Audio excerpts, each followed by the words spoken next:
अस्सलाम वालेकुम dear students, क्या हाल चाल हैं? ठीक हैं आप? अच्छा बच्चा, आज लेक्चर नंबर 4 स्टार्ट कर रही हूँ, जो कि कल मैंने आपको बताया था फील्ड, रिकॉर्ड और फ़ाइल के बारे में। और मैंने ये भी आपको बताया था कि जो फ़ाइल है उसकी कुछ टाइप्स हैं कि किस तरह का आपने डाटा सेव करना होता है, किस तरह का डाटा आप स्टोर कर सकते हैं और कहाँ कहाँ किस किस डिवाइस में किस शक्ल में डाटा स्टोर किया जाता है। तो आज हमने वही पढ़ना है बच्चा, उसकी कुछ टाइप्स पढ़नी है जो कि इम्पोर्टेंट है शॉर्ट क्वेश्चन के लिहाज से। आगे बढ़ाने से पहले बच्चा मैंने आपको एक बात ये करनी है कि सब स्टूडेंट्स MS एक्सेल जो है वो डाउनलोड करें हर हाल में अपने लैपटॉप में, कंप्यूटर में या मोबाइल में, क्योंकि चैप्टर नंबर 2 जैसे स्टार्ट होगा आपका प्रैक्टिकली स्टार्ट हो जाएगा। आपको तब तक समझ नहीं आएगा जब तक आप खुद प्रैक्टिकल नहीं करेंगे एक्सेल शीट पे। ओके बच्चा, आज का जो टॉपिक है वो है file types from usage point of view, यानी कि फ़ाइल की टाइप्स कौन कौन सी होती हैं और हम किस तरह से उसको यूज़ में लेके आते हैं।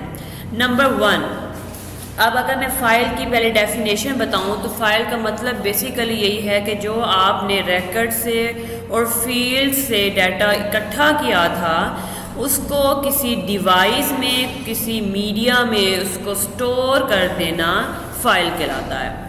अब फ़ाइल की बच्चा एक टाइप है जो कि बहुत इम्पॉर्टेंट है बोर्ड के लिहाज से, वो है मास्टर फाइल। जी, मास्टर फाइल क्या होती है? मास्टर फाइल का मतलब है कि आप अपनी information remains constant for a long period of time, यानी जो भी इंफॉर्मेशन है, जो भी डाटा है, आप वेरी लॉन्ग टाइम के लिए उसको सेव या स्टोर कर सकते हैं अपने मीडिया में।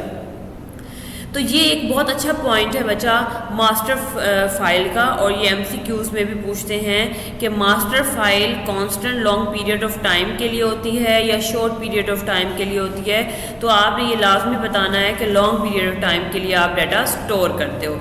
अब आप एग्जाम्पल देख लें, a college maintain a master file of all students. जब हमारा कॉलेज स्टार्ट हुआ, बैच नंबर 1 से जो डाटा हम स्टोर करते आ रहे हैं वो कॉन्टीन्यूसली अभी हमारी फाइल्स में स्टोर्ड है, परमानेंट स्टोर किया हुआ है। Batch number 1, batch number 2, batch number 3 and so on.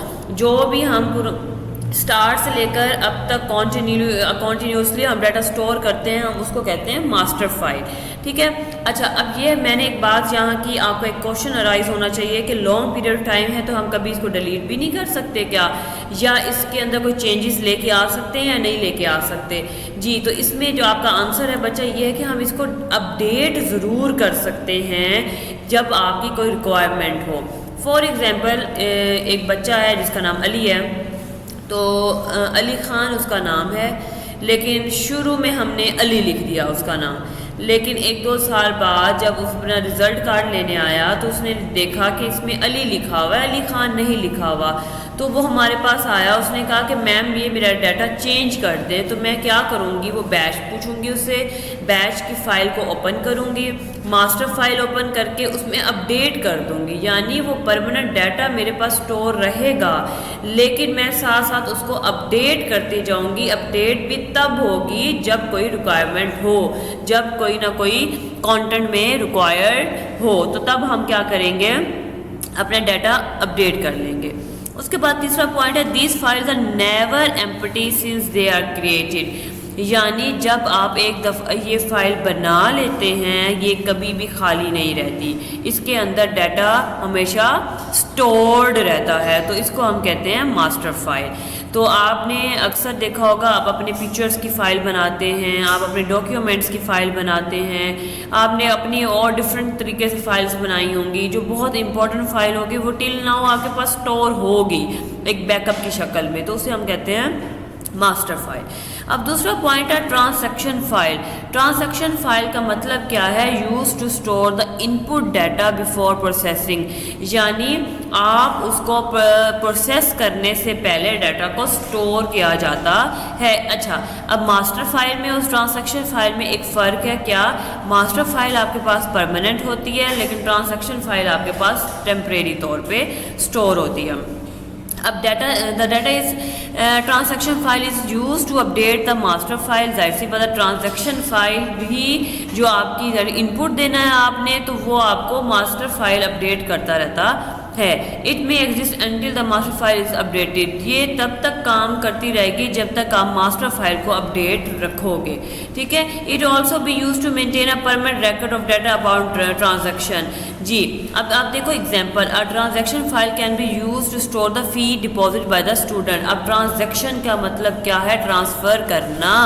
यानी अब ट्रांजैक्शन फाइल में आप अपना डाटा यानी स्टूडेंट्स की फ़ी के बारे में उसको स्टोर कर सकते हैं। उसके बाद आप क्या करते हो, उसको एक बैच बना के एक मास्टर फाइल बना देते हो। फॉर एग्जांपल बैच नंबर 1 है, बैच नंबर 1 में कितने स्टूडेंट्स आए हैं, जितने स्टूडेंट्स आए हैं हमने उनकी फ़ीस क्या लेनी है, कितनी फ़ीस वो दे चुके हैं, कितनी फ़ी रहती है, वो सारा डाटा हमने क्या करना है, स्टोर करके उसको एक मास्टर फाइल की शक्ल में बना लेना।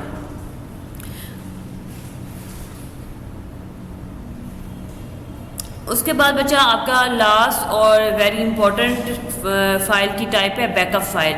ये आपको ज़्यादा पता होगा, इसको आप हमेशा अपनी लाइफ में यूज़ भी करते आए हैं। बेसिकली आप मास्टर फाइल को भी यूज़ करते हो, लेकिन आपको इतना नो हाउ नहीं होता कि ये मास्टर फाइल है। बस ये पता है कि हमने डॉक्यूमेंट की एक फ़ाइल बनाई है और उसको यूज़ कर रहे हैं। लेकिन जब परमानेंट तरीके से आप उसको स्टोर करते हो तो उसको हम मास्टर फाइल ही कहते हैं। अब आप देखिए बेटा बैकअप फाइल। बैकअप का मतलब क्या है कि इन केस अगर एक्सीडेंटली या आपसे कोई भी डाटा लॉस हो गया है, आपको वो फाइल नहीं मिल रही, एक एडिशनल कॉपी आपके पास स्टोर होती है as a backup.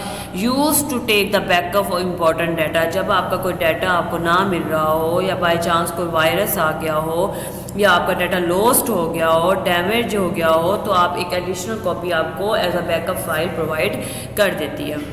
The data can be recovered. आपका डाटा ईजिली रिकवर्ड हो जाता है फ्रॉम बैकअप फाइल। आप देखें अगर आपका जो कंप्यूटर है या लैपटॉप है या मोबाइल है, हर डिवाइस में आपका बैकअप स्टोर होता है। अक्सर ये होता है कि आपसे व्हाट्सएप पे भी मांगा जाता है कि आपने बैकअप स्टोर करना है। अक्सर हम कहते हैं नहीं, तो इसका नहीं का मतलब होता है कि हमने बैकअप स्टोर ही नहीं करना। लेकिन बहुत से लोग होते हैं जिनका इंपॉर्टेंट डाटा होता है, वो क्या करते हैं, वो बैकअप में क्लिक करते हैं और आपका बैकअप स्टार्ट हो जाता है। तो बैकअप बेसिकली आपका ये कह सकते हैं हम कि एक इम्पॉर्टेंट फाइल है। अगर हमारा डाटा कहीं लॉस हो जाता है, हमें नहीं मिल रहा होता, हमसे डिलीट हो जाता है एक्सीडेंटली, तो हम ईज़िली अपने डाटा को फेच कर सकते हैं। तो backup is very important file. तो आपका क्या रिव्यू है, आप इन तीनों में से कौन सी फ़ाइल को पसंद करते हैं, या आपको पता है कि कौन सी आप ये तीनों में से फ़ाइल कौन सी इम्पॉर्टेंट फ़ाइल है? तो आपने लाजमी अपने रिव्यूज़ देने हैं, ओपिनियंस देने हैं कि इन तीनों में से आपको सबसे अच्छी फ़ाइल कौन सी लगती है और हमारे लिए कौन सी इम्पॉर्टेंट है। उसके बाद बेटा अगर अब हमने फ़ाइल जो देखे थे वो देखे थे यूजेज पॉइंट ऑफ व्यू से, अब हमने देखने फंक्शनल पॉइंट ऑफ व्यू से। यूजेज का मतलब है कि आप कैसे डेली बेस पे यूज़ करते हो उस फाइल को, ठीक है। अब हमने देखना है functional point of view. Functional क्या है कि फ़ाइल वर्क कैसे करता है। अब बच्चा आपने अगर देखा हो, मैं इसको ब्रीफ करने से पहले ये बताती हूँ कि अगर आपने फॉर एग्जांपल एक डॉक्यूमेंट सेव की है, आपने आगे लिख दिया है computer.com या computer डॉट समथिंग या टेस्ट डॉट या कंप्यूटर टेस्ट, ठीक है ना, कोई एक फ़ाइल का नाम सेव किया है। आपको हमेशा फर्स्ट ईयर में भी यही बताया गया है कि बच्चा जब भी आप एक फ़ाइल को सेव करते हो तो फाइल दो कैटेगरीज में सेव होती है। Number 1 is file name and number 2 is file extension. जी, दो तरह के फाइल्स को सेव किया जाता है। आपकी एमसीक्यूज़ में भी पूछते हैं कि फ़ाइल किस तरह से सेव होती है, फ़ाइल की क्या कैटेगरीज़ हैं। तो बच्चा आपको ये पता होना चाहिए file consist of 2 parts. Number 1 is file name and number 2 is file extension. अच्छा, अब एक्सटेंशन क्या होती है, वो यूज़ क्यों करते हैं, वो भी मैं आपको बताती हूँ।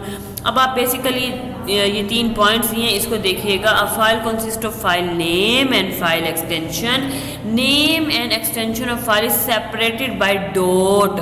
जी, जैसे कि मैंने आपको बताया कि कंप्यूटर डॉट टेस्ट, ठीक है, कंप्यूटर वन डॉट टेस्ट। अब जो डॉट है वो डोमिनेट करता है या नॉमिनेट करता है आपके फाइल एक्सटेंशन को। The extension of file normally assigned by the software. आपके पास बेटा ये जो एक्सटेंशन आपको दी जाती है वो ये नहीं कि हमने अपनी मर्ज़ी से जब दिल चाह डॉट लगा दिया, जब दिल चाह डॉट नहीं लगाया।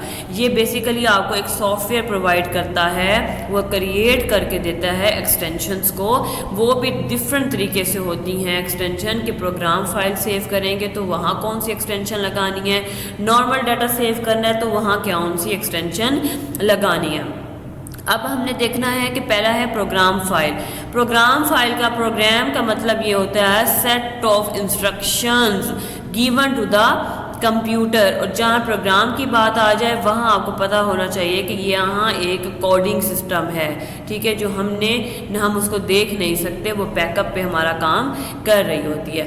जब भी आप प्रोग्राम फाइल को सेव करेंगे तो फाइल एक्सटेंशन लगाएंगे .exe और .com, ठीक है, ये लाजमी एक्सटेंशन लगती है .exe और .com, तो ये MCQs के लिए भी इम्पोर्टेंट है।